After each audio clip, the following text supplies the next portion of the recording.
Welcome to the Horror and Gore Horror Movie Podcast, your number one podcast for all things horror. I'm your host, Big Goobs, and of course, I'm always joined by my best friend and co-host, Dakota. How are you, Dakota?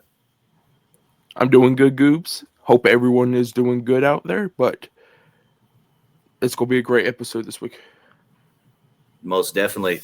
Hey, who knows? Maybe after the episode, we'll go a little mad. You know what I mean? Yes.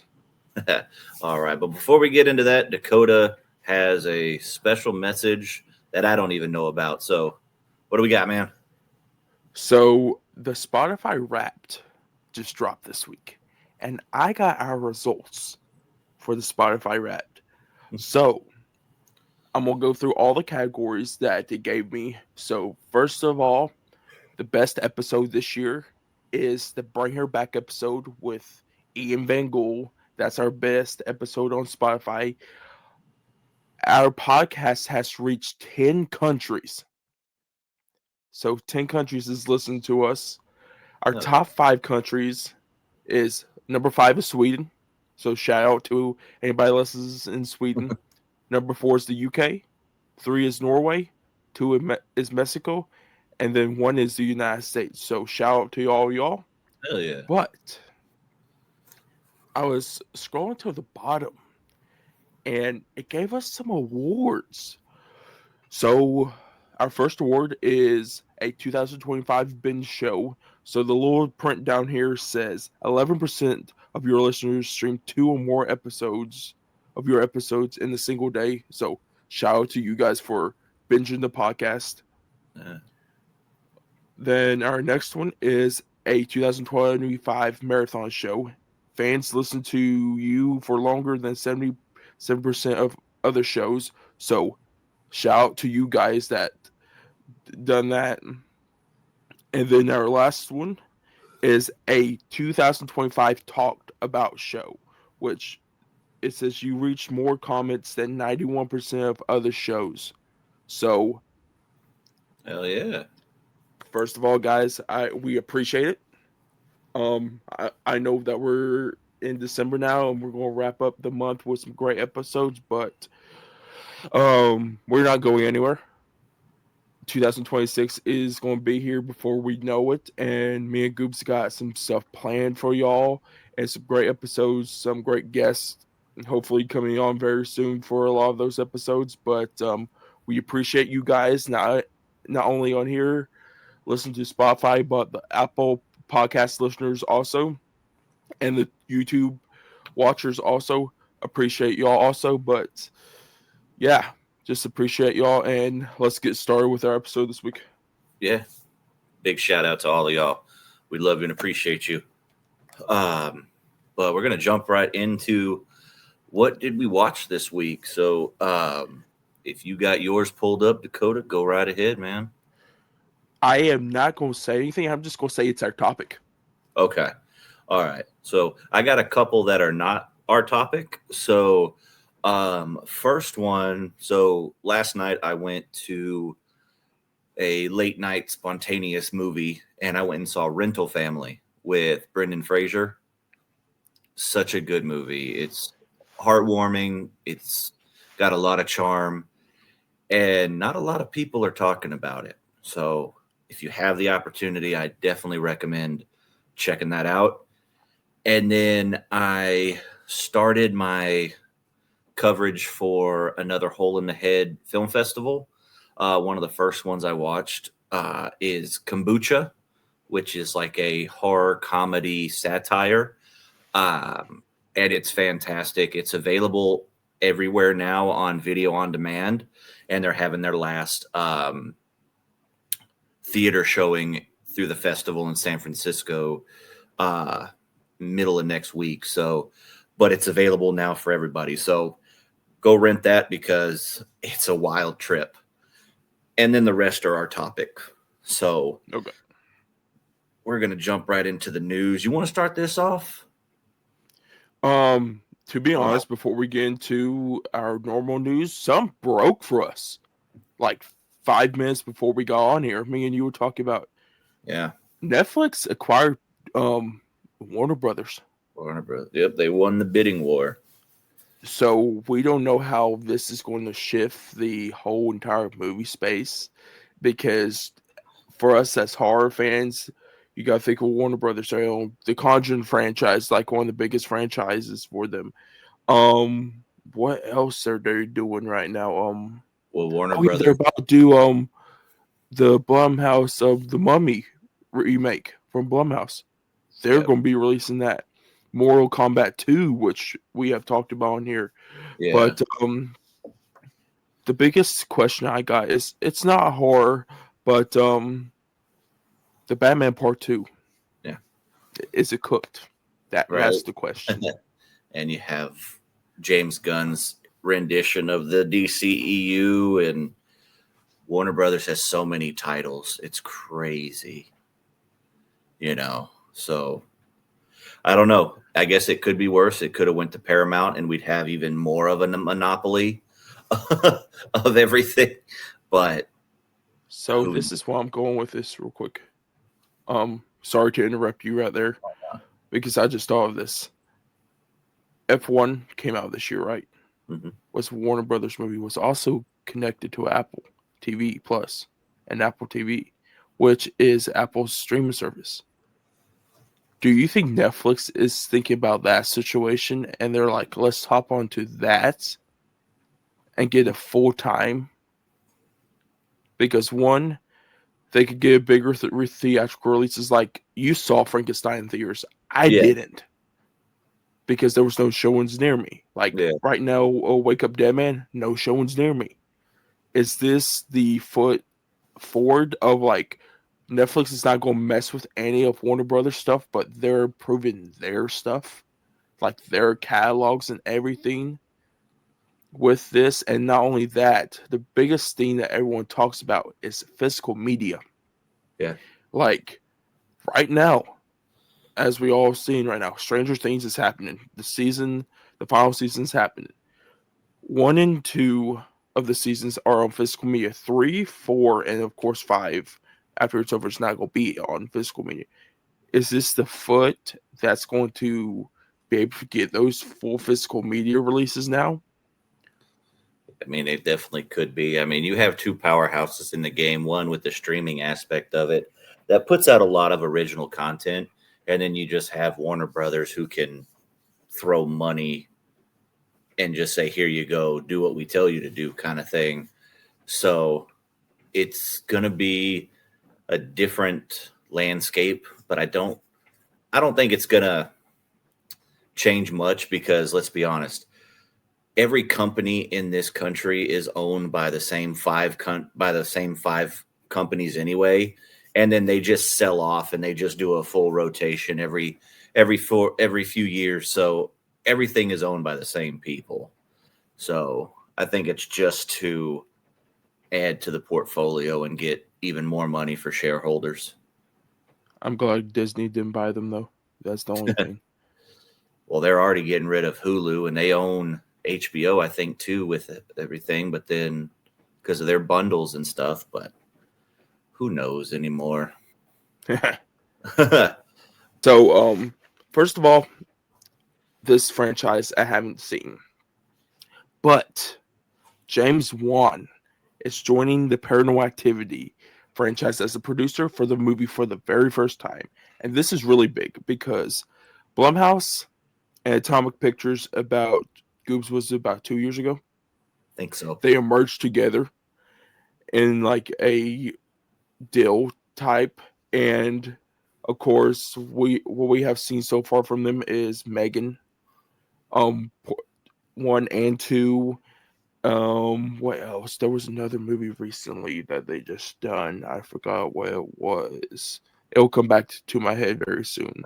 But this is another step in forward of that, because every Paranormal Activity movie is made by Blumhouse. This is Blumhouse's baby. Yeah. Because when they started back in 2008, before they became like what they're known now, this is what started the Blumhouse landscape of them buying it, getting it out to Paramount, because they had to show at film festivals.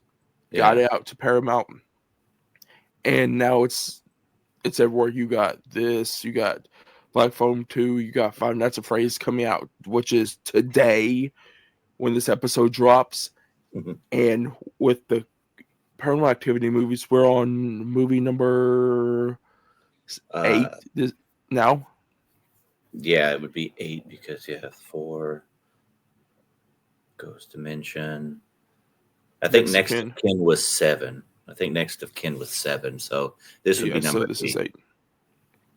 So to have this, and this will be theatrical too. Yeah. Unlike Next of Kin, where that one was on Paramount Plus. Yeah. Sorry about it.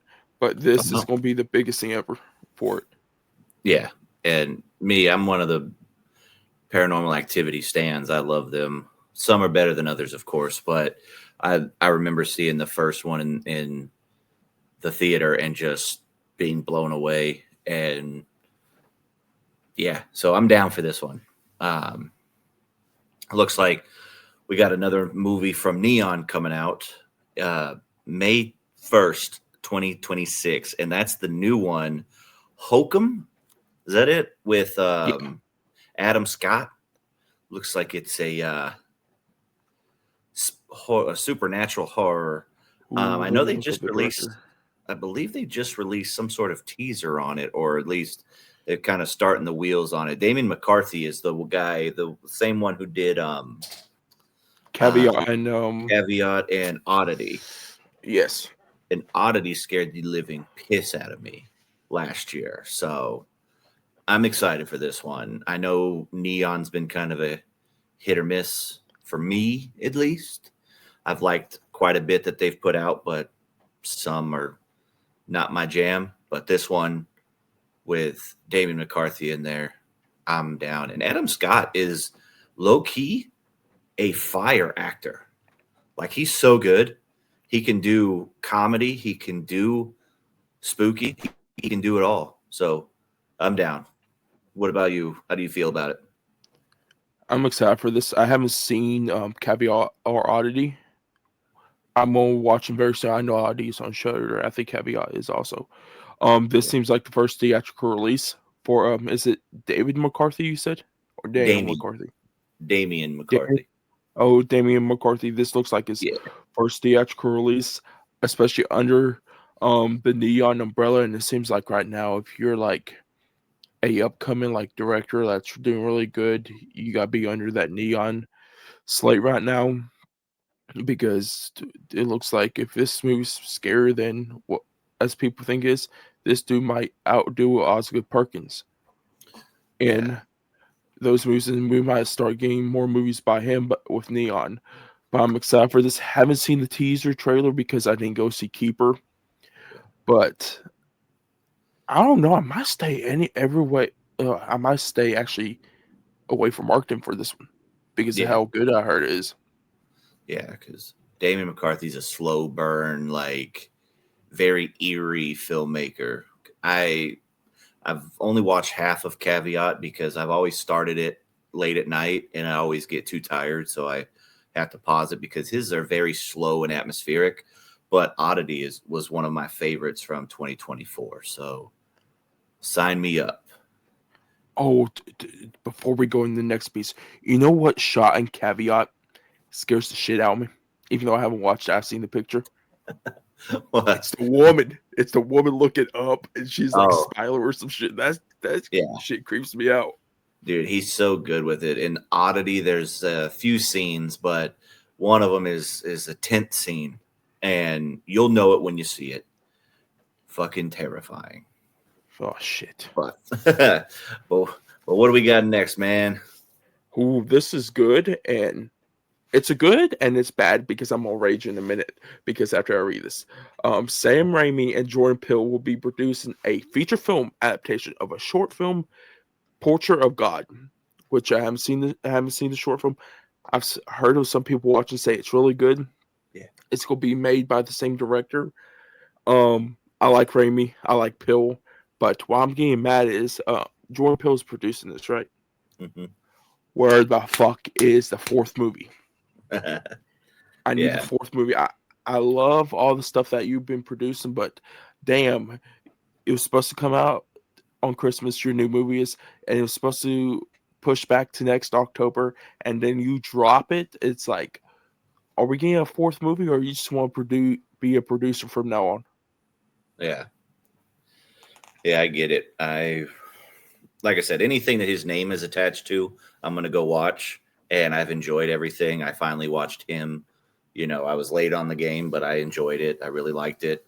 But yeah, we need a full Jordan Peele project, a directed film for sure.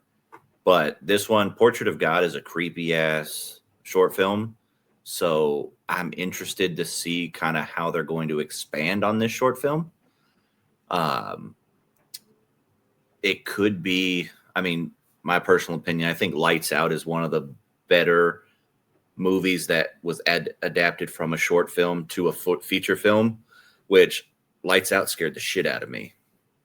Portrait of God has that same kind of feel. It's like really short, kind of, there's a lot of ways you can go. So I'm excited to see how they're able to do it. So you're speaking of you said Lights Out, right? Yeah.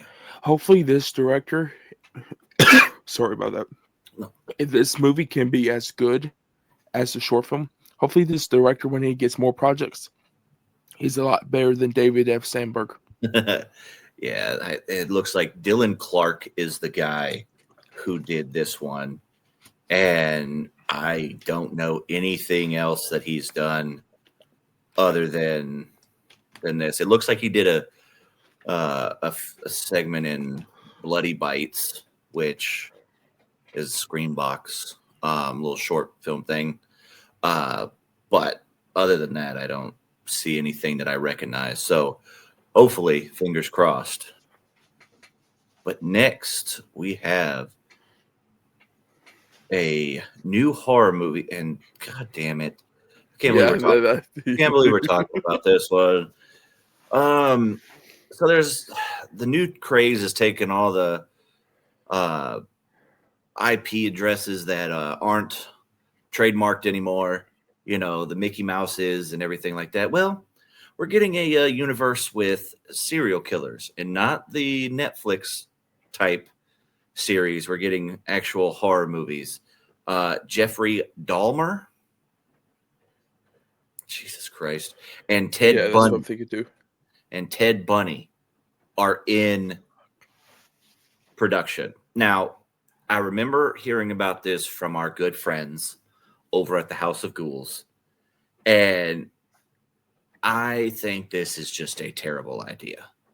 Why are we you're trying to make fun or make a light jab type of horror movie, because there's no way they can make this serious.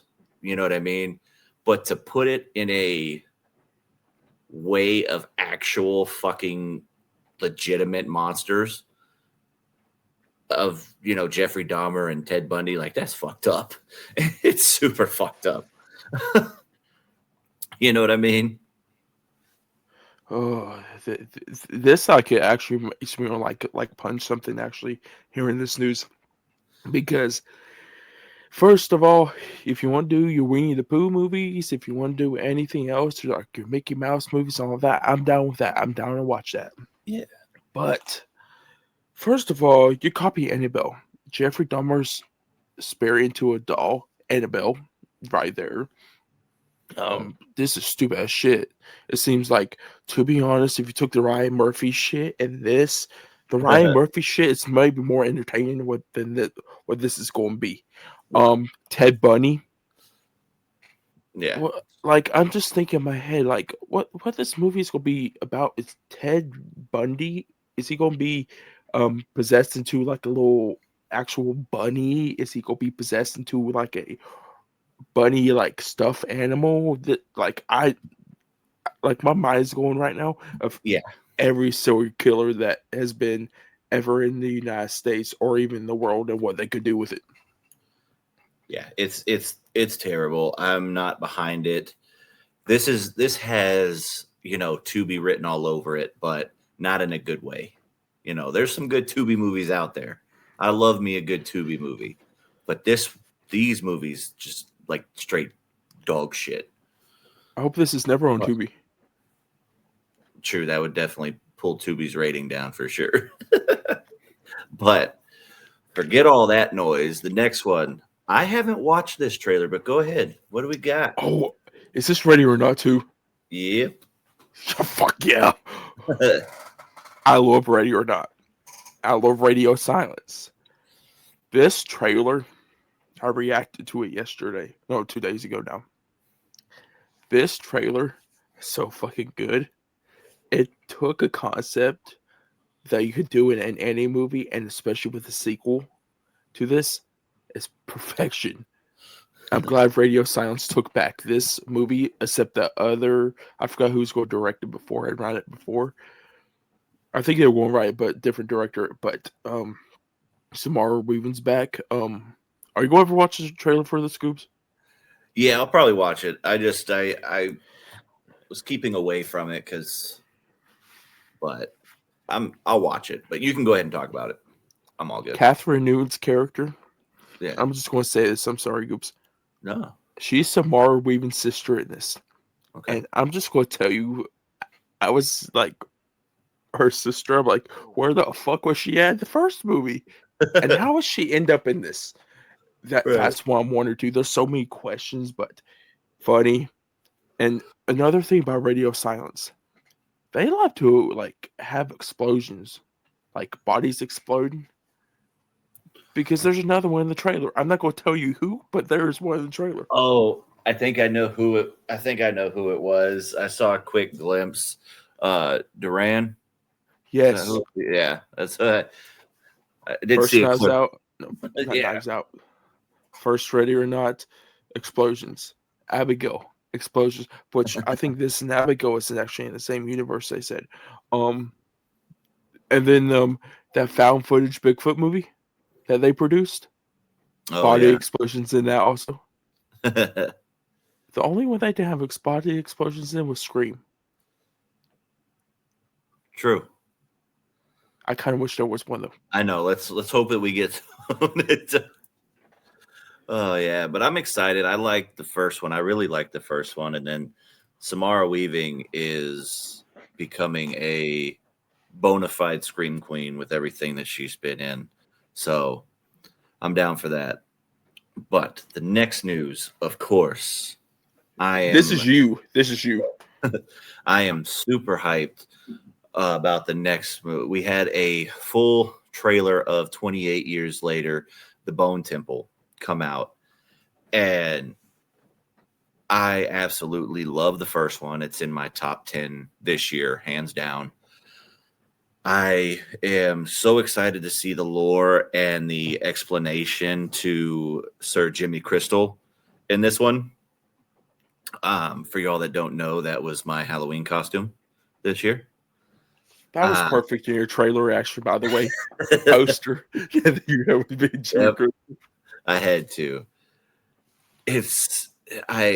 Jack O'Connell is fucking awesome, and I can't wait to see more of him in this sadistic cult leader type role that he's in. And of course, Ray Fiennes, fantastic.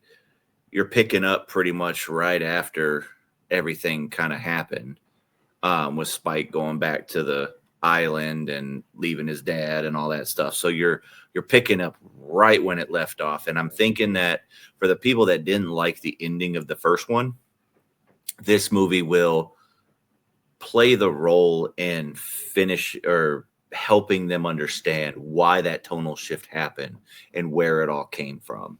That's my hope. So people understand what Danny Boyle was going for on this one. Plus, Nia DaCosta is directing this one. It's still written by Alex Garland, and I think Danny Boyle's producing it.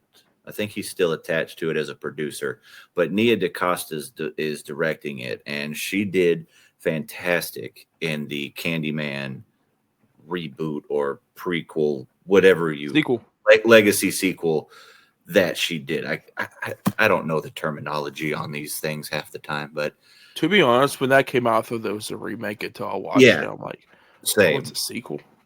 So that Legacy sequel that she did, I know I might sound crazy, but I put that one on over the original. Tony Todd is fantastic, but I loved her portrayal and her storytelling of that character and that story in her way. So I'm excited to see where she goes with this. And that's enough yapping because we're going to have a whole episode on that next month. So we'll talk a bit more. What did you think of the There's trailer? truth. I'm gonna react to it tomorrow. Okay. I haven't seen it yet. Okay. When I saw your video, I pressed like, repost, I scrolled on. I'm like, Dude, I'm I do the saving this. same thing to all of our friends. I see a trailer reaction, I'm like, boop, boop, and I go I because saw yours and Chuck. That's why I did like, repost, favorite, scroll. That's what I did. That's what I did to your Ready or Not too. I did that to, I think, Colby's, Ian's, Chuck's, Ray's. I did it to all of them. So, two things, though, about Nia DaCosta. One, back to Candyman. She done a great job adding Tony Todd at the end. Mm-hmm. I was not expecting that during the whole movie. Like, I haven't seen the first one, but I knew Tony Todd, was Candyman. Yeah. I messed up his last name right there. His last name's not Cod. But that, and two, a lot of people wonder why Dane Boyle didn't direct this one. They didn't direct because they overlapped at the same time. Yeah. They either overlapped at the same time or he was still editing the first part.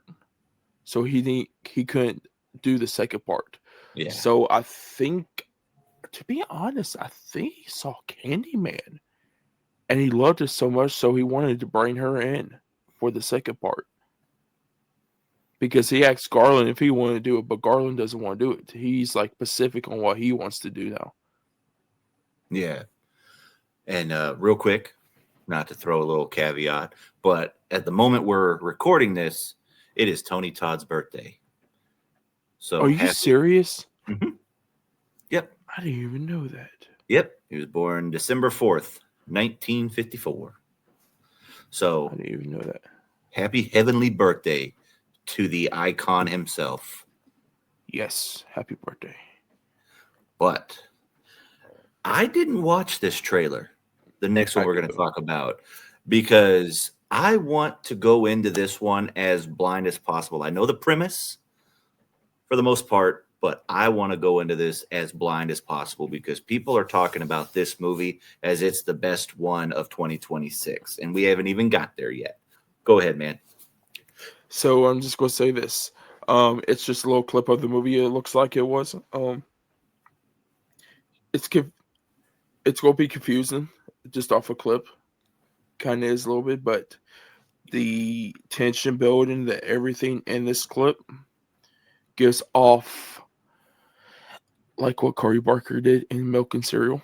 Yeah. The creepiness, that factor. You got questions after watching this trailer of like this, like a lot of our friends have already seen this and they understand all of it. But like I want to see like the aftermath of this. Yeah. And he's just the director, right? He's not starring in that. He's not playing a role in this one. I'm just going to tell you this. I'm just going to say there's a phone call that this dude is having. It really sounds like that dude on the phone that's talking back to him is Corey Barker for some reason. If it's not him, it's his friend that he's always in those shorts with. Yeah. Okay. And also Blumhouse. Yeah. Because I thought this was a focus feature.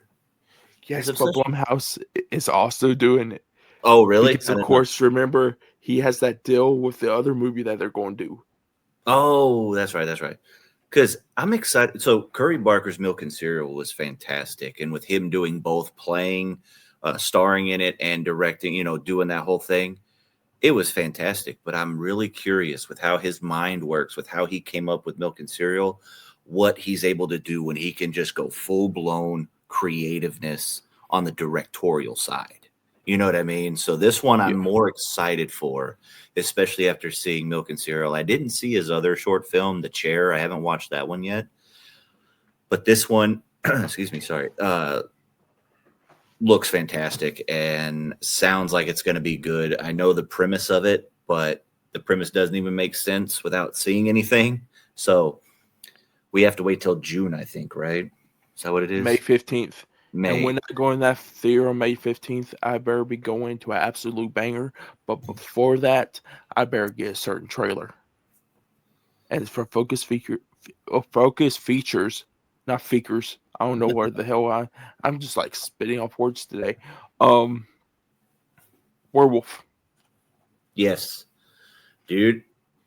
That's not on the topic or the docket, but goddamn, those set pictures, oh, so We good. talked about the last I episode, but damn, they're I still stuck in my I, head. I know, right?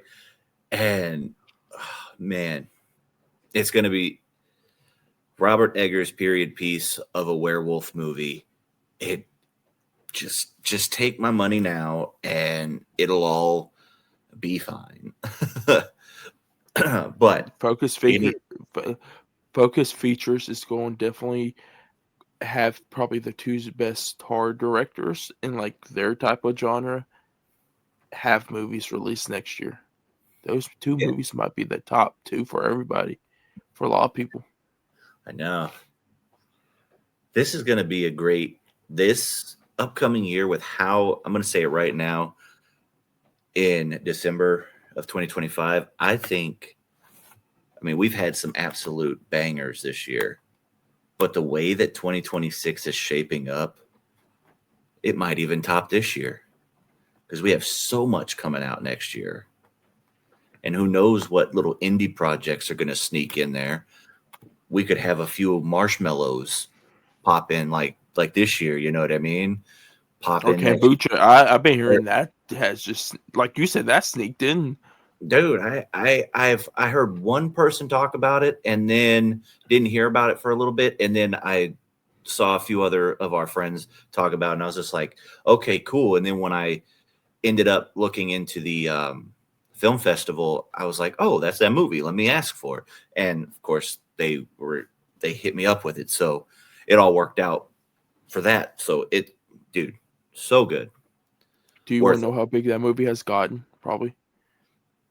I looked up for DVD copies at Walmart or Blu-ray copies online. They're all sold out. For kombucha, Kombucha. really? Yes. Dang. Yeah. That's good though. The director seems like a cool dude. Um, as far as I've only talked to him sparingly after making my review, but seems like a cool dude. And like I said, the movie is absolutely wild. But speaking of wild, you ready to go into our main topic? Oh hell yeah. All right. The reason why I said we may go a little mad after this topic is because we are going to go over the Psycho franchise. Norman Bates himself. We all go a little mad sometimes. So, And before we get into this topic, I want to know because I threw this idea out of Goops for this topic, and I want to tell you guys where I got the inspiration from. So it was a week or two ago. Um, Cody Leach and Chuck, Lost in the Shadows, shout out to their podcast. They dropped an episode of the Mount Rushmore of like horror directors, and they mhm. talked about Alfred Hitchcock, and they were going through his scenes. Of course, they brought up Psycho, and I'm like, I haven't seen Psycho, and I want to watch Psycho. I want to get a lot of like Hitchcock and stuff. And I told Goose, I'm like, I think we need to do the franchise because after they talked about Psycho 1, they said Psycho 2 was really good also. And I'm like, really, we probably really have to deep dive into this. So I messaged Goobs, and I'm like, do you want to do this? He said, yeah. And you guys are going to get this a topic right now, but we have a lot of thoughts. I think me and him might agree on both of the things, but Goops, you ready to talk about Psycho and this whole entire franchise? Yeah, yeah, I'm down. Going into this, I had only seen the original and the remake. The sequels I had not seen at all, so I'm glad we got a chance to watch them. So, yeah, let's start at number one. You give me your thoughts on this one, since this was a first time watch for you, right? Yes. All right. So going to this, like I said, I haven't seen it. I haven't seen a lot of it. I've seen here and there are clips. Like I think we watched Rear Window in school, which um, it was like I wasn't like paying attention that much when I watched it, but what I saw of it was good. So I know Hitchcock is a pretty good director. And after watching this, there's a lot of things, and I'm gonna talk about this with the remake. This movie's perfect in every single way. This might go into top 10 of horror of all time for me. Um, there's pieces of that. One, Hitchcock can direct a great movie, and this is a year after the book came out, because the book came out in 59, the movie came out in 60. So they probably were filming around the same time when the book came out. But the other part is Anthony Perkins, because I'm just going to say this: Anthony Perkins is Anthony Perkins is the only person who can play Norman Bates. I will chime in and say, yes, I agree, because we got a remake with somebody else, and it was not the same. The only person I need to watch is Freddie Highmore. I think that's who it is in Bates Motel. Oh, he plays a good young. I watched the first couple seasons of Bates Motel, just a little caveat, and it's a solid show. I need to go back and fully um watch it, but that kid can act his ass off, and he definitely fits that like timid, sheltered mama's boy kind of tone. So he's really good. But he's a young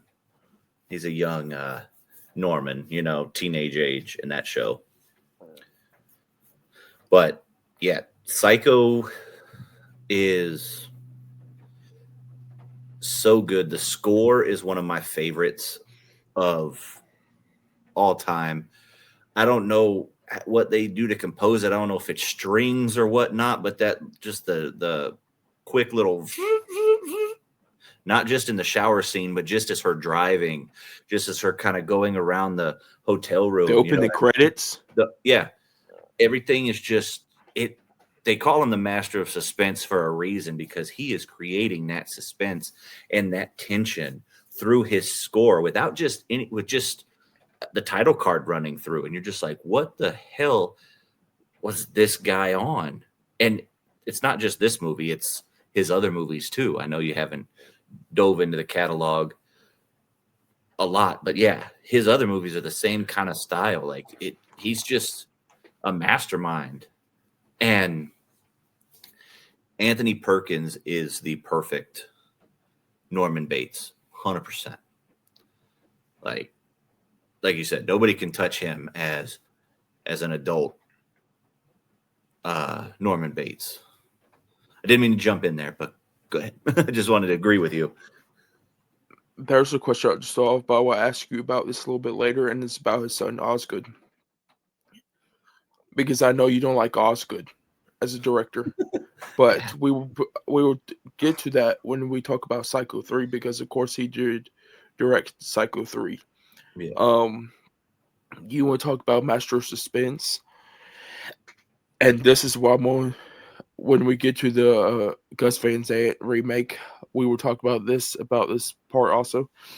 When the cop is chasing after Marion Crane in Hmm. Hitchcock's, oh my goodness, I'm like laying down on my bed watching this on my phone, but I feel like I'm like sweating watching this scene, because I'm like, is she going to try to get away? Is this cop going to get her? And it's the whole tension building. I think it's one from the music to how Hitchcock directs and shoots in this. Yeah. And I think this is a perfect movie because this came out in 1960. And Yep. this was a perfect movie to shoot in the 60s, Right. especially with his filmmaking. And it's just, like I said, I think it's my top 10 horror movies of all time now.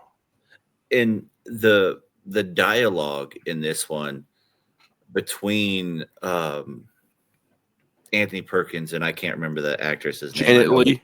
Yeah, I know it's Jamie Lee Curtis's mom, but when they're sitting there, when she first checks in and they're talking, and obviously you know what the story is as a lot of people know the twist and the surprise.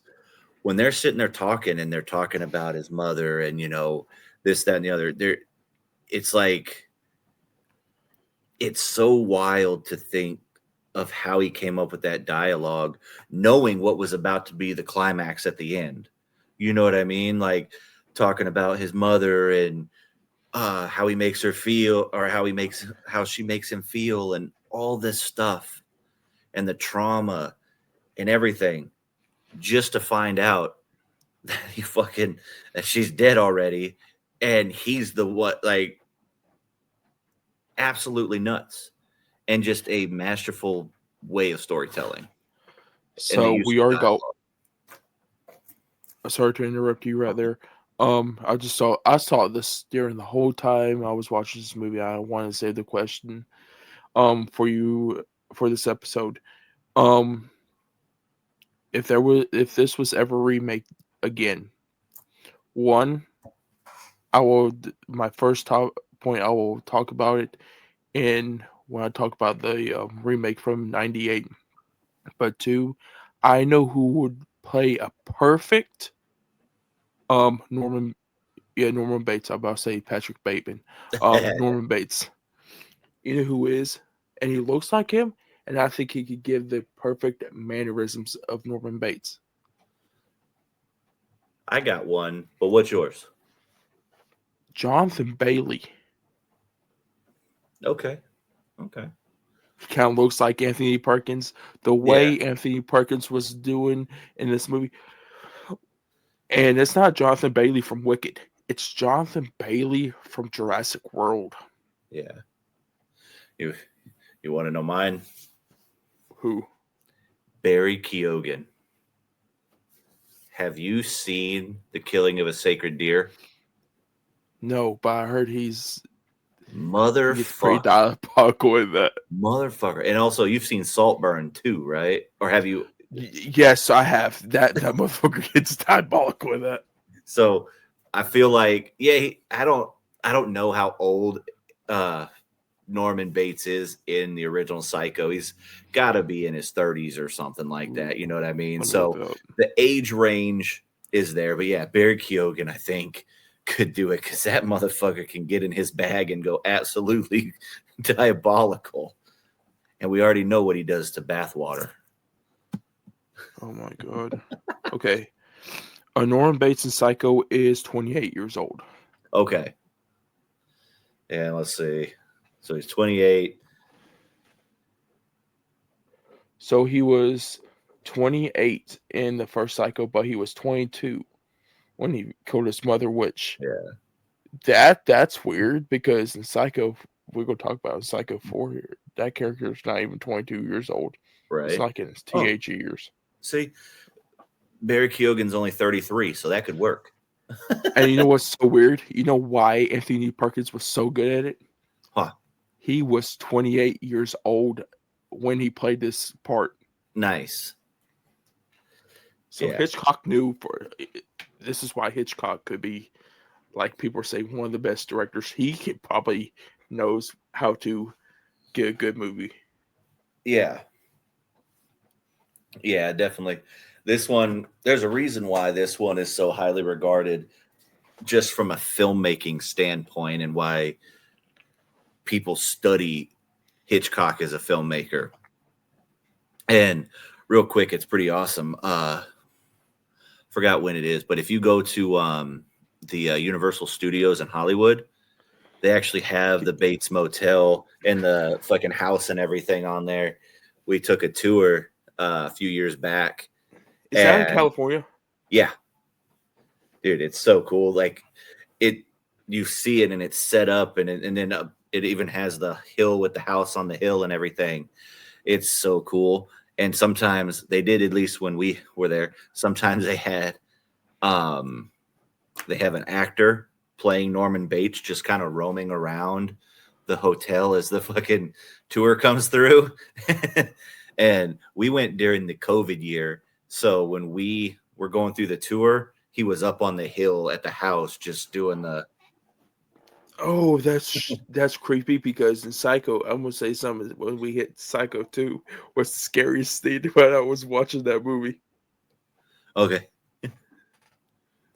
But yeah, that is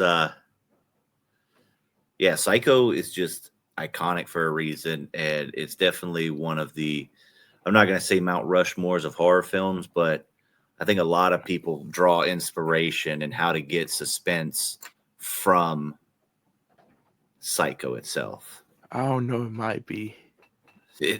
You can make an argument, like you can make that argument for sure. You can make the argument that this started the slasher genre.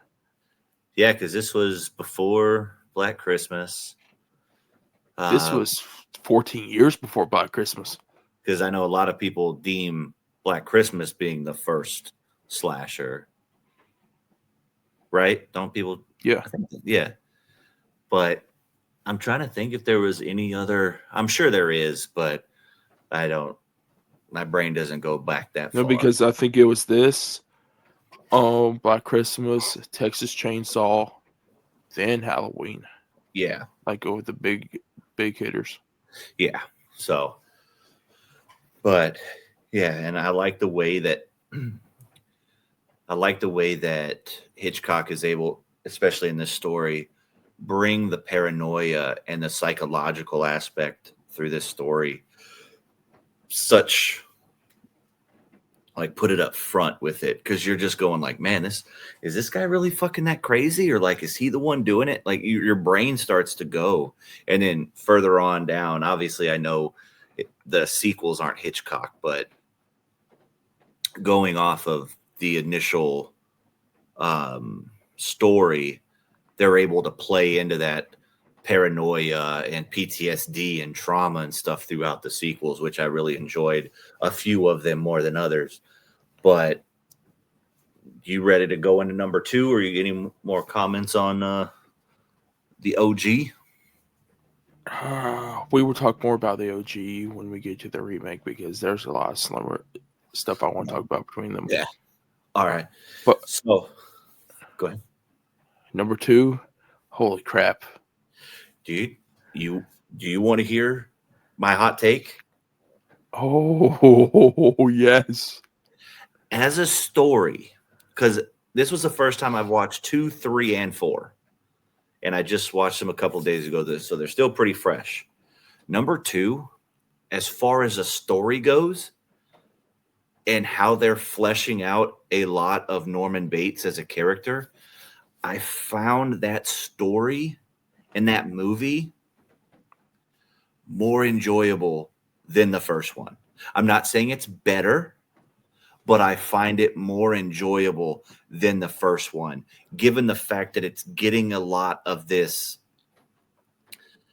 extra PTSD and him trying to get away from his mother and the attachment that he has. And then you bring in the characters from, what is it here? The main person's sister and daughter, or it's her sister and then her sister's daughter come into play, and they're trying to get Norman locked back up and everything like that because of what he did. But, you know, I enjoy that aspect of it too.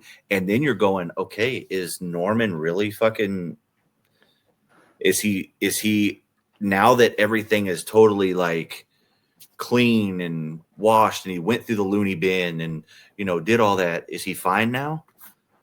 And then he starts talking to his mom again over the phone, and you realize that it's just a whole long, spoilers, whole long drawn out like play from the victim from the first one's family, but they end up, obviously, we know what happens. But I think as a story and how it played out, I enjoy number 2. That's my hot take. So, this one I'm going to say. I don't know if anyone has ever said this before. Scream is not the first whodunit slasher. Technically, if you look, Psycho 1 and Psycho 2 is. Yeah, because, I mean, you literally don't know in the first one if his mom's actually alive or, like, what's happening. And then in number 2, you don't know if he's doing it or if it's the parent or if it's the sister and her daughter. Like, you don't know. How did you think about the reveal at the end? Oh, are we talking about when the... Oh, I'm talking about the real killer, who the real killer is. Oh, dude. I was like, oh, shit. And then I think we're talking about the same part when the other lady comes into his house after everything kind of happens. The one who works at the diner?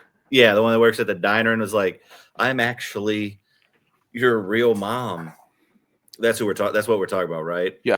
First of all, she's not that's not his real mom. That woman is fucking crazy. Yeah, I was just like, what the fuck? Like, I was like, no way.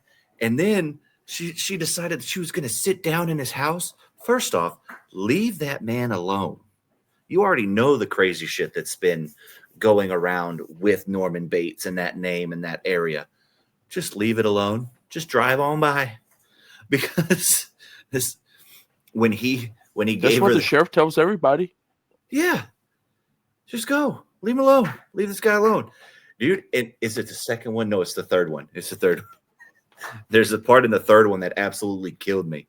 But the reveal, and then when he fucking smacks that lady with the fucking shovel in the back of the head, absolutely, like, I was like, holy shit, man.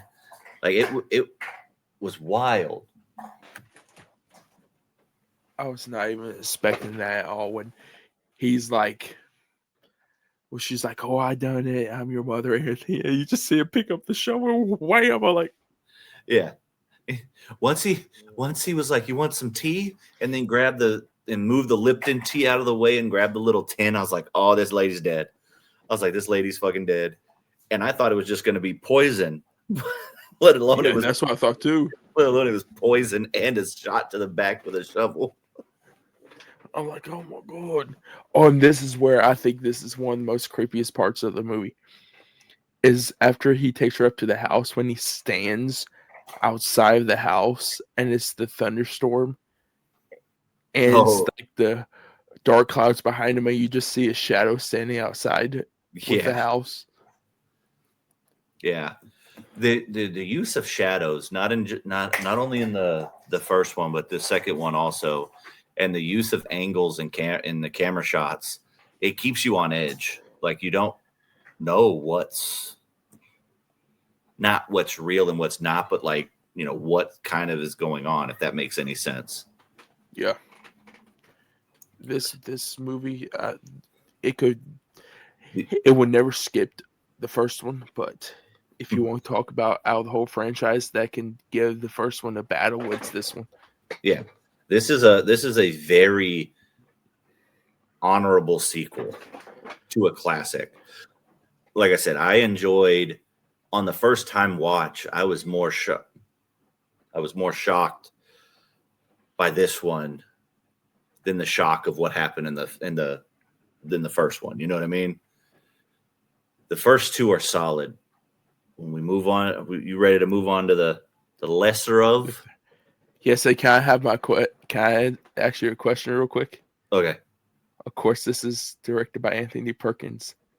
Who's better, Anthony Perkins or Osgood Perkins? See, this one was number 3 was okay. It wasn't. I didn't hate number 3. I thought it was actually a really good addition to it. You know what I mean? I can't remember what I put in my actual Letterbox review, but I thought it was really good because this one he's kind of leaning into Norman Bates. He's leaning into, yeah, I'm killing everybody. I'm the killer. You know what I mean? Like he's doing it. And then that fucking guy, first off, that fucking the guy, the guitar player who started to work at the that guy's a piece of shit. First of all, it's the scene when he brings the girl back from the bar and she's dancing naked. And he's just like playing with the lights. With the light, just like, ooh. So weird. But yeah, I said it wasn't, this is what I put. Not a bad directorial debut from Anthony Perkins, and it wasn't the worst entry of the franchise. And I thought it played its purpose. Delve deep in a little bit with the ongoing pursuit to keep the Bates Motel open and not get caught up with his antics. So it's still that this plays out more of like a cat and mouse because you get a lot of people going into that hotel with what do they have, a football game, you know, and that guy is now living there and working there. So you get a lot more people in this film. And then what was she, a cast out nun? I think her thing was. Yeah. And what's crazy part is I thought he was going to go get her ass right at the beginning, and he ends up saving her. Wait, did you say that you actually liked the beginning of Psycho 3? Like that stuff, or is it? So the beginning of Psycho 3 was pretty fucking wild with that disgraced nun or whatever, and the chick falling from the very top. That was wild. And then her walking through the desert and that guy picking her up, and then him trying to, you know, in the car. I'm just like, what the fuck is the start of this movie? But I felt like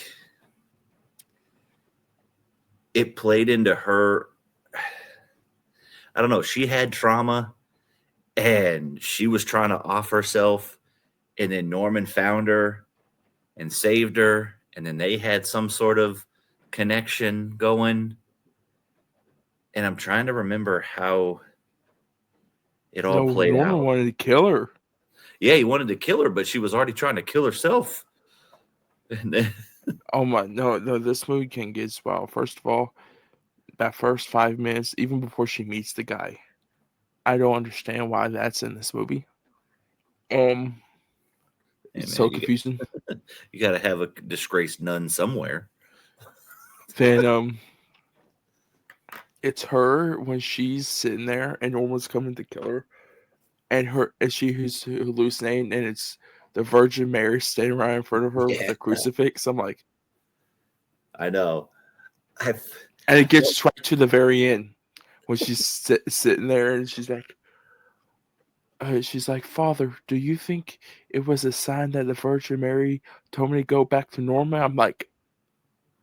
I'm thinking, man, she is as psycho as Norman is right now.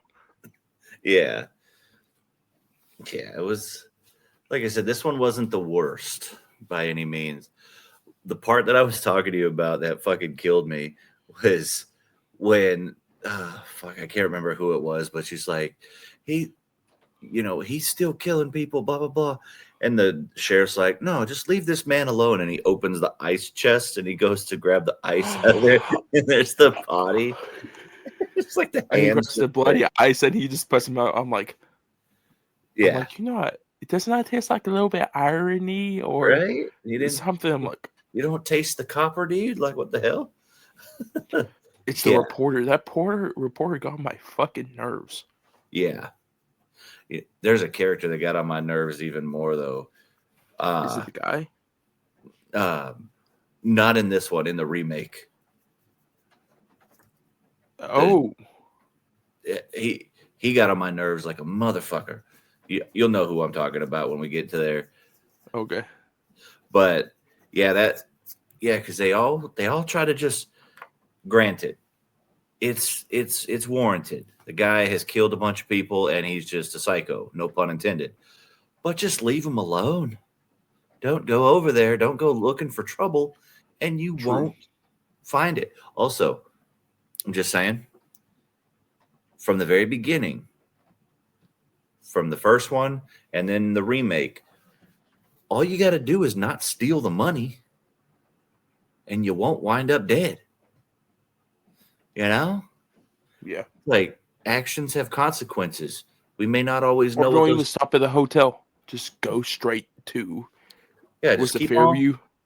Yeah, something like that. Just keep You know, on she moving. heard, to be honest, and when it even says in the original, when Norman's like 15 miles to Fairview, damn, I'm getting back in my car and I'm driving there in the rain. Right? Right? Hell no. I'm going. But yeah, I think, yeah, and I don't know what that guy's problem was. Like, he was just he was a musician trying to get to LA, but he was a piece of shit. And then he went after Norman. I thought it was so funny. He kept telling people, watch the guitar, don't touch the guitar.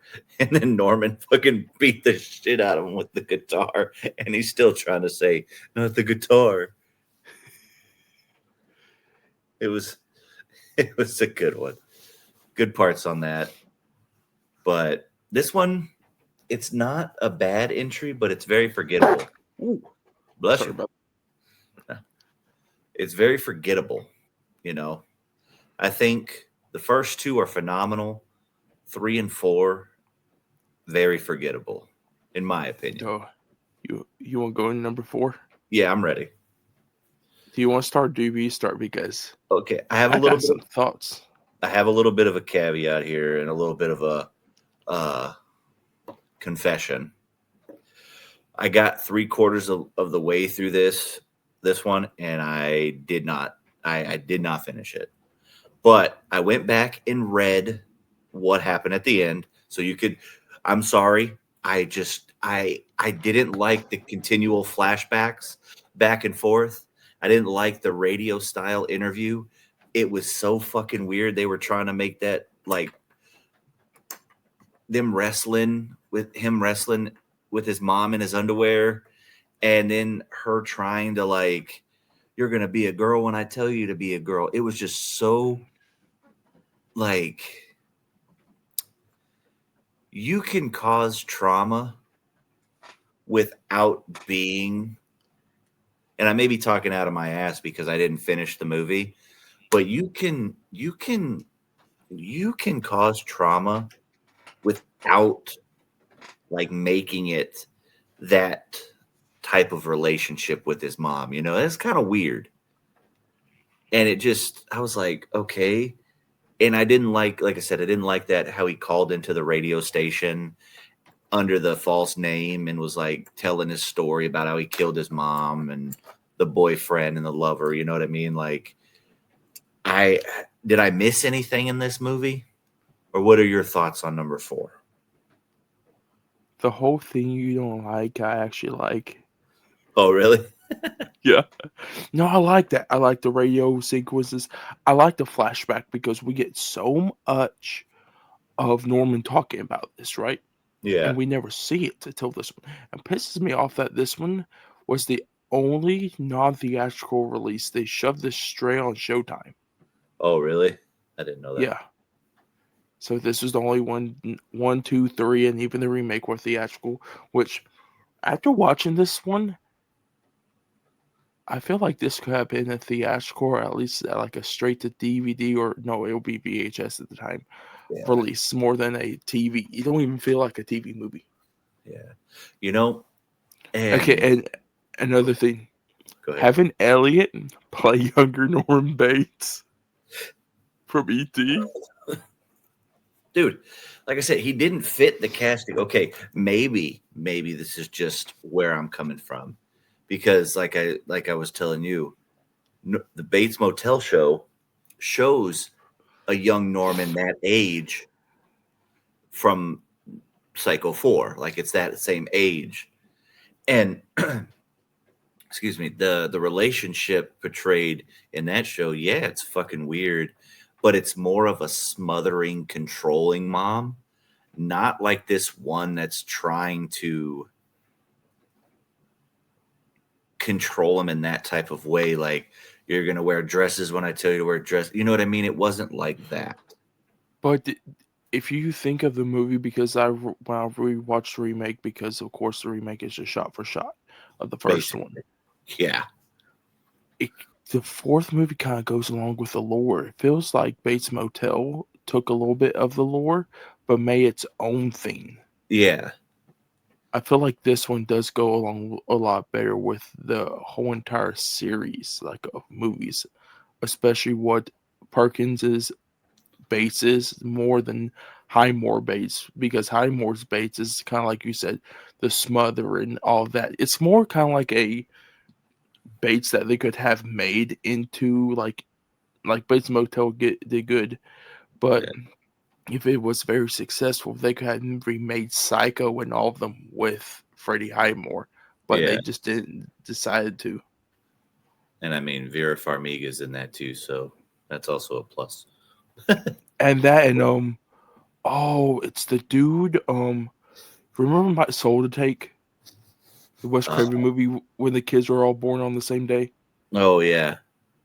You know the guy who plays his brother is the main brother in that, right? Oh no, I didn't.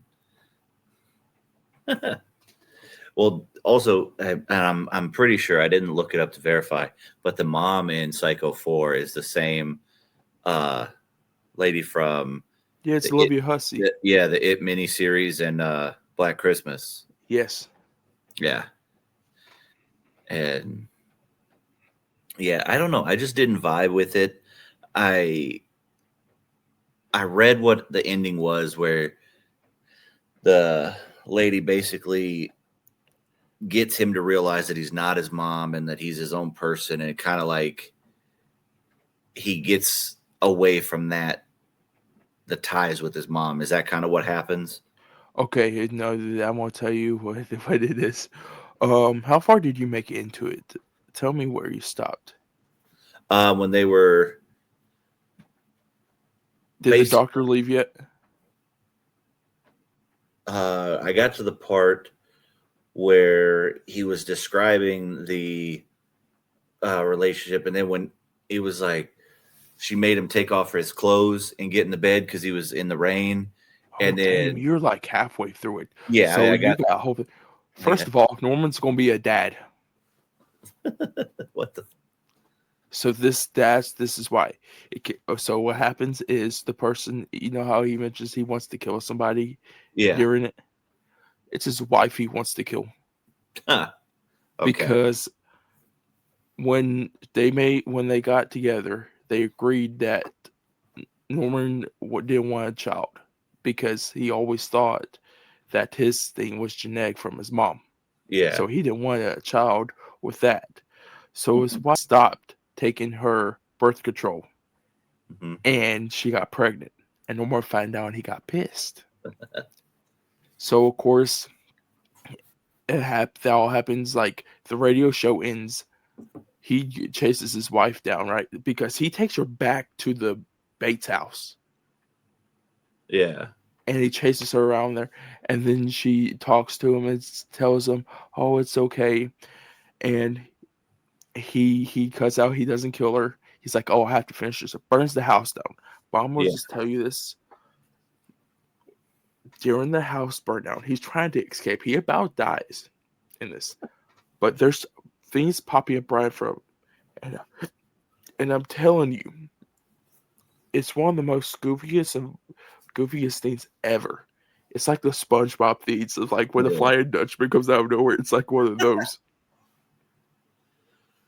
Oh man, I watched SpongeBob all day today with my daughter. She came home sick from school, and we watched SpongeBob all day. I can't tell you how many times we watch Krusty Krab pizza. It's the pizza. She's trying to prepare you for that new movie coming out in 2 Oh, weeks. oh, I know, man. Then, where's the chocolate? Oh Chocolate. my goodness. Just by the end of the day, I'm just like, I'm so SpongeBobbed out, dude. What about if Norman Bates was in SpongeBob? Oh man, what character would he be? No. Just what about if they put him in there like a little hotel Oh, that SpongeBob goes to? Oh, you know, what would be the perfect area. You know when oh, he goes out bikini bottom to the rock bottom area. oh yeah, There you go, right there. yeah. Oh man, yeah. But yeah, 4 just didn't gel. Maybe I'll go back and try it again. But shit, I re. Did you want to go into the remake, or should I just So say yeah, the show? The dude. So first, real quick, I know you got something. If we're gonna do a remake, can we stop doing shot for shot less or like more shitty like you know what I mean? Can we just stop? Can we have a little bit of originality to it? Because not only did this one, it's a shot for shot. Vince Vaughn is he's not not the good. worst. He's not the worst, but he's not good. He's not good. And Okay. and go ahead. Go ahead. First of all, when he looks through her through the mirror, through the peephole in the original, that dude's not jerking it at all. He jerking it in this one. Then you hear Yeah. the bass. I'm like, bro, I don't remember this shit. I'm like, this kind of creeped me out. I kind of feel uncomfortable. No. Yeah, Second of because all, how many times do I have to hear Vince Vaughn trying to force out a nervous laugh every time when I've seen like the first 5 minutes? I'm like, bro, this is why I'm saying Anthony Perkins is the yeah. best choice. And and the difference, like you said, about Norman was never like a horn dog. Like he wasn't one of those that he didn't have like a I don't want to say he didn't have like a sexual arousal toward the women, but he was more along the lines of like his mom was so inept about women being bad and like young girls being bad toward him. Like he didn't get off on peeping on them for that. He was peeping to fucking kill him. You know what I mean? To Yeah. wait for his time. So throwing that like perv that To be perv. honest with you, with the original, I think that was the aspect of it that he was kind of like a perv, but Hitchcock didn't fling into it like Yeah. Gus Van Sant did. Yeah. Yeah. This one, like I said, I just finished watching that one today. Oh, but the guy who pissed me off in this one was the fucking investigator in this one. Oh, you don't know? It's William H. Macy, okay? Yeah. I was like, oh yeah, yeah. Let me just go talk to your mom. Let me just go talk to your mom. Let me just go talk. Dude, shut the fuck up. I can't look at him without thinking about Frank Gallagher Yeah. from Shameless. Same one. Yeah. And I'm just like, dude, shut the fuck up. Like, you are not a good detective. You just keep talking, and you literally walked yourself into getting stabbed and sliced in the face because you went up there when you weren't supposed to, and you got sliced and diced. Okay, kind of really cool. This movie, like I can rap. Let me rip it apart real quick. Do it. Okay, first of all, I'm gonna send through the cast real quick. Vince Vaughn, not a good replay, not a good Norman Bates whatsoever. This is it. Trying to be the shy Norman Bates, can't do it. The psycho Norman Bates, yes, Yeah. because you have seen it in. I haven't seen it, but they say he's kind of like that in Freaky, and He he's was perfect with that. he was good and freaky. I'm not even gonna lie to you. I thought that movie was really solid. Sorry, we're not gonna go on a rant on that. But yeah, he can play a pretty like psycho guy. Oh, who But plays this was a lot earlier in his career though, as I'm well. trying to think of it. Who plays the woman in this? Is it? Oh, it's Anne Heche. Um, really good. Oh, I forgot her name. Is it Marion? Oh, I forgot her name now. Uh, She's the best part of it. Her and I think it's Julianne Moore as yeah, the sister. Julianne Moore. is the two best parts of this movie. William H. Macy was here and there. I like Viggo Mortensen, but he did not. He did not just. He should not have played that role. Yeah. I look more of a Viggo Mortensen like a David Cronenberg movie or like Lord of the Rings. Yeah. Not Samuel Loomis. Yeah. And who else is in this movie? Oh yeah, you got perfect timing. We're watching Welcome to Derry right now, right? Yeah. And of course, the police officer is the general over everything in Welcome to Derry. Oh yeah, what's his name? Fucking. Oh, I forgot his name. Why can't I But think of it? when I saw, because I was going through this movie, I'm like, this is modern times. I'm like, you got Vince Vaughn, you got Anne Heche. I've seen William H. Macy as a detective, and of course Julianne Moore as the sister, and Viggo Mortensen as Samuel Loomis. I'm Yeah. like, who is gonna play these other parts? And then while I saw him as the cop, I'm like, you gotta be kidding me. I want to know who done the mom's voice though. It's gonna. That's the only thing. So I'm gonna look it up real quick. I want to know who done the voice. Bothering the shit out of me of who the damn. And to be honest with you, if you look at Gus Van Zant's like stuff, like he has some pretty good titles, like Good Will Hunting, my own Private Idaho. Like he has good movies, but I feel like him just doing Psycho was not the best thing for him to do. No, not the. Especially, you should have to pick like a horror director at the time. Yeah. I'm trying to look and see if anybody done the voice. Yeah, I don't know. I don't know who did he actually do. Yeah, I don't know who done the voice. Oh, Marion Crane. That's who Anne Heche plays. Yeah, but this movie and another thing. Oh, the dialogue kind of. There's some parts in here. Just like I didn't take that off too much in my rating because, of course, it's kind of uses the same dialogue as the original Psycho, but I think it's the portrayals of the characters, especially with Vince Vaughn and Anthony Perkins. CGI is terrible in this. Yeah. And the editing. Oh my goodness, I didn't even put that. Oh, this might be going down more. Oh shit. I gotta rethink about this for my ranking.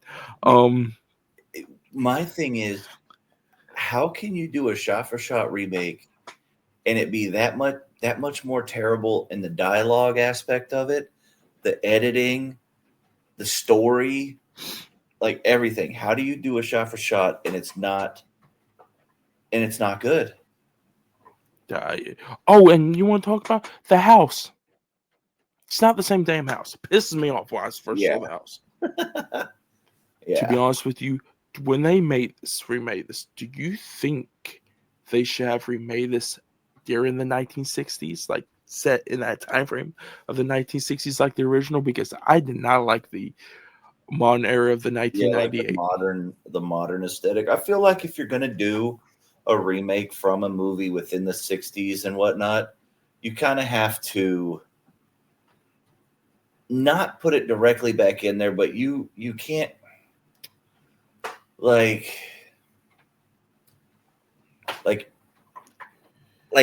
it. Welcome to Derry, right? We just talked about it. Yeah. You're not gonna fucking make it, which is based in the 50s and whatnot, or made in the 50s or whatever, you know what I mean? You're not gonna fucking put it in the modern times. You're not gonna make it look modern. I know it's totally different because it was the book and everything was based in the 50s and whatnot, but you know what I mean? I'm trying to think of another movie like that. But yeah, they should have made it where it was still. To be honest with you, if you took the only exception is it, because Andy Muschietti did like push it forward, where except in the 60s, like how the book was, it was in the 80s, and and he done perfect. I think Psycho, with how one, the book is wrote, and two, how the movie that Hitchcock done, you got to set it during that time. Yeah. I agree. Yeah, like I said, 4 in the 3, 4 in the remake are pretty forgettable for me. I know we're gonna rank them here in a second, but yeah, with you explaining number 4, even though I didn't finish it, I may, after talking out loud about the remake, I may have to make some executive decisions about that one. Yeah, I'm trying to make this. If you guys are wondering what I'm doing on my phone right now, I'm trying to think of my ranking I know. and rate and change. I was looking First, at I the. gave this 3.5 after talking about it and thinking more stuff. I'm like, dude, I'll put this a little bit lower in the ranking than my rating right now. I put it at a 2.5. Oh, I'll put it at 3.5. It might be lower than 3.5. I put it at a 2.5, and then Psycho 4 at a 2. But I think they're both pretty damn identical.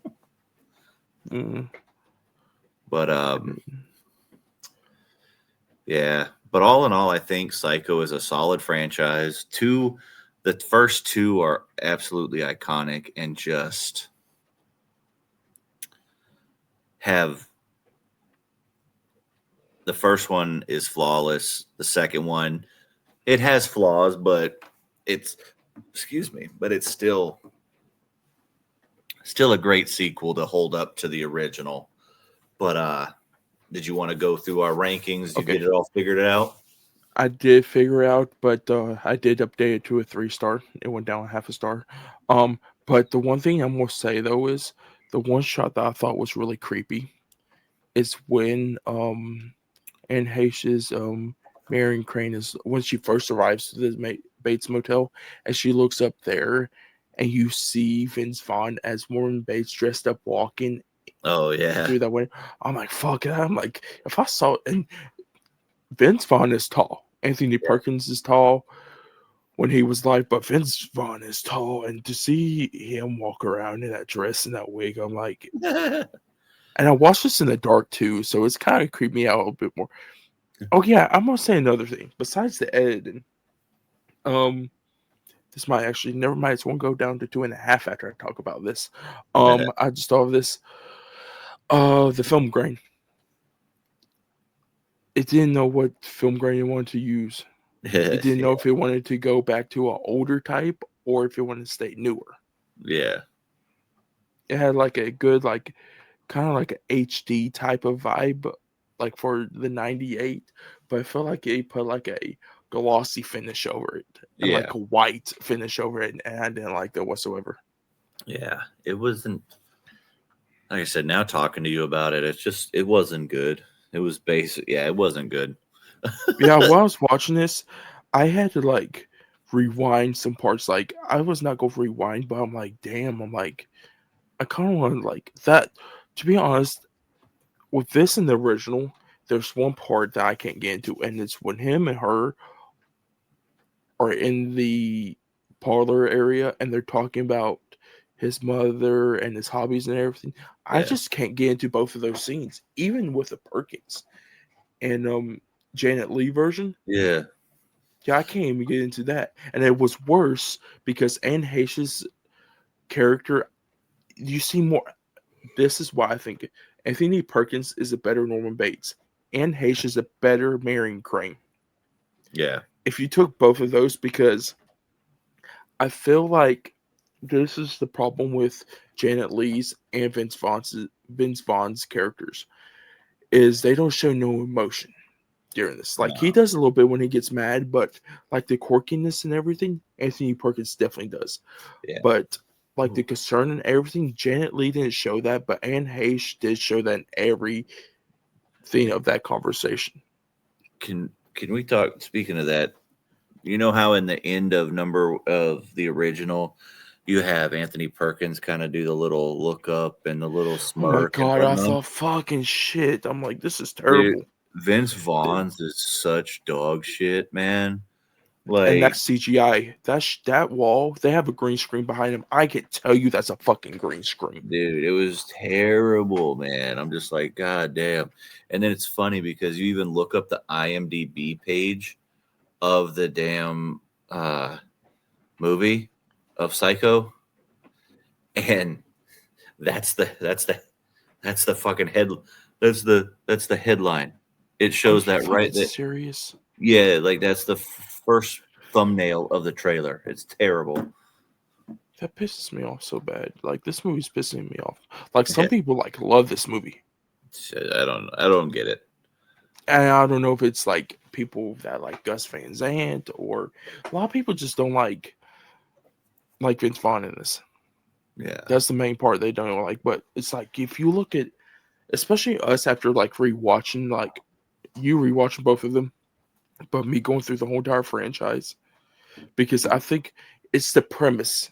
I'm thinking it's the same thing as like Ian, Colby, and you have talked to me, especially about Nightmare on Elm Street.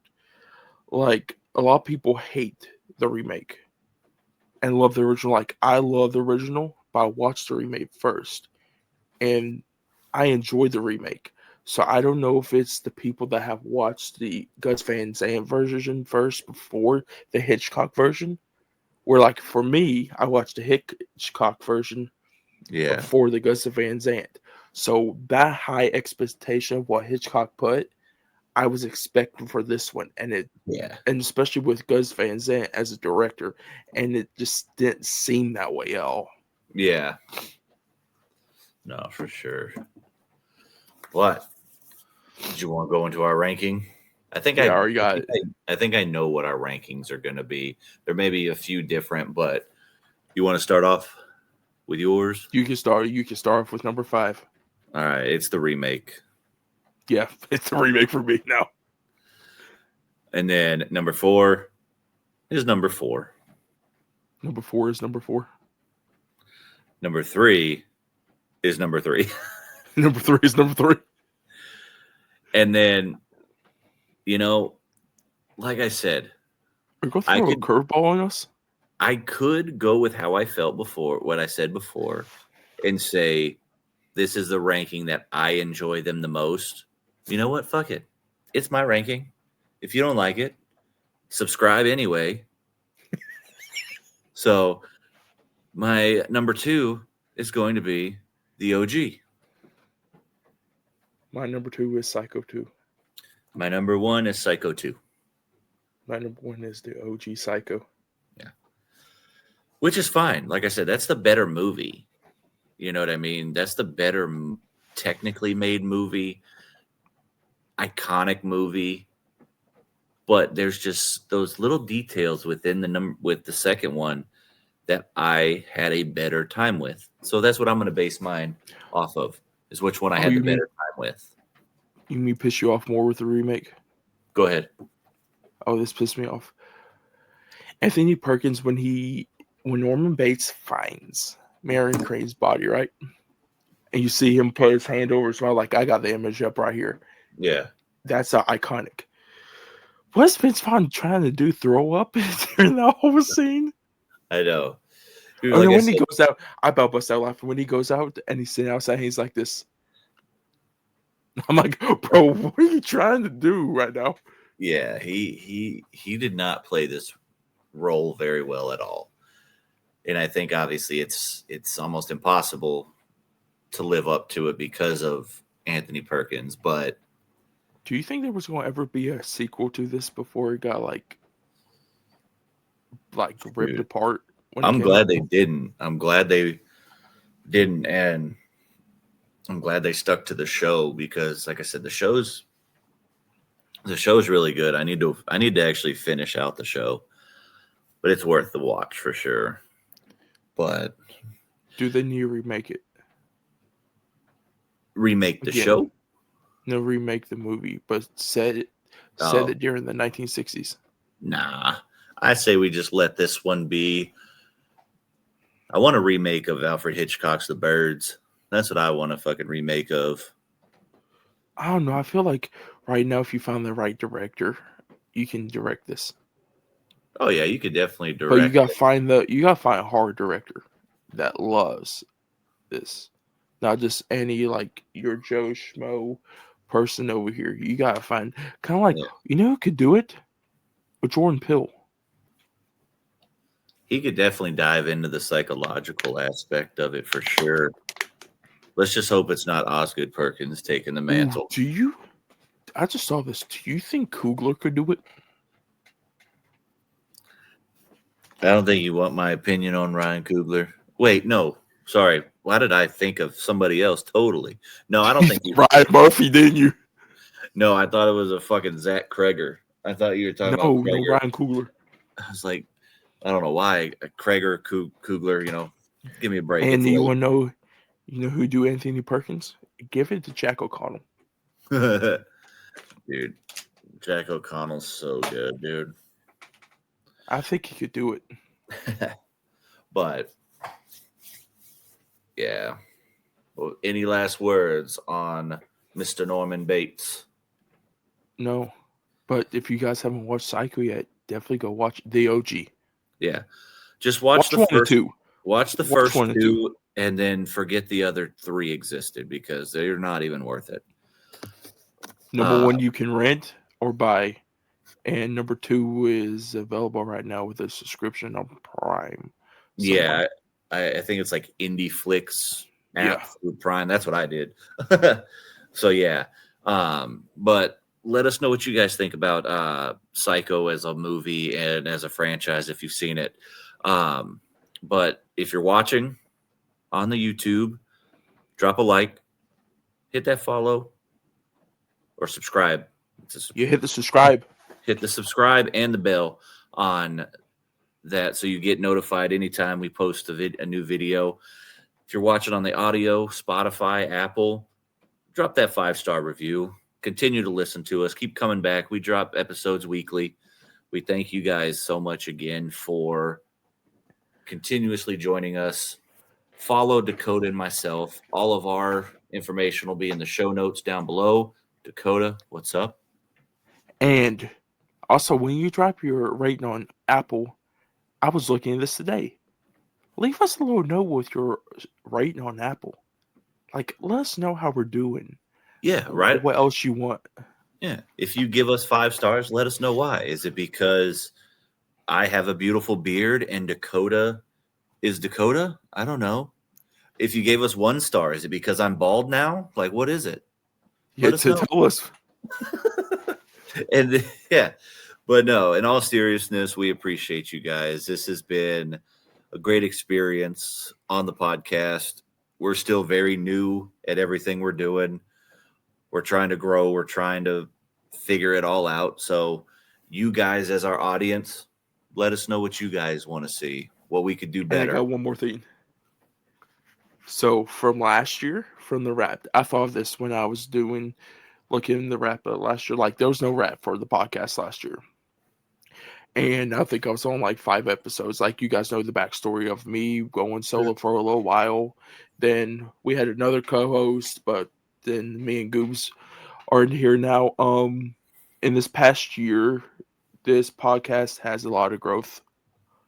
And not only I think me personally as a content creator and like just a person that talks about horror films and everything, I have a lot more knowledge now, but as you as a co-host and as even a content creator, I think you have like blossomed, and your confidence and the way you explain, like, you were already good at explaining movies, but you have upgraded it. It seems like, especially being on here. And I appreciate you. I appreciate everybody that listens, like I said before. And just for a year ago from then to now, this podcast has grown so much. Like, I was looking the other day, yesterday, 41 subscribers in 1 year on YouTube. And it's just from us talking about horror movies and you guys want to listen to it. And we love that. Yeah. Yeah, definitely. Like I said, I joined not knowing what the hell I was doing. I started making content, not knowing what the hell I'm doing. Still don't really know, but I'm enjoying the process. I enjoy talking every week. And like I said, if you guys leave a comment, let us know some of the topics that you want us to talk about. You know, we have a lot of things that we can talk about, but let us know what you want to. And we will make it happen because we're here for you guys and for us, and it's all a good circle, the circle of life. Yeah. But last time, thank you guys for being here. For Dakota and myself, we love you. Drop a like, hit the subscribe, give us 5 stars. Come back next week. We got a busy schedule for the end of the year. And we got 5 Nights at Freddy's next week. Yep. 5 Nights at Freddy's 2. So go watch it. Come back here because we'll be talking about that. Yep. So we will see you next Tuesday. See you next Tuesday.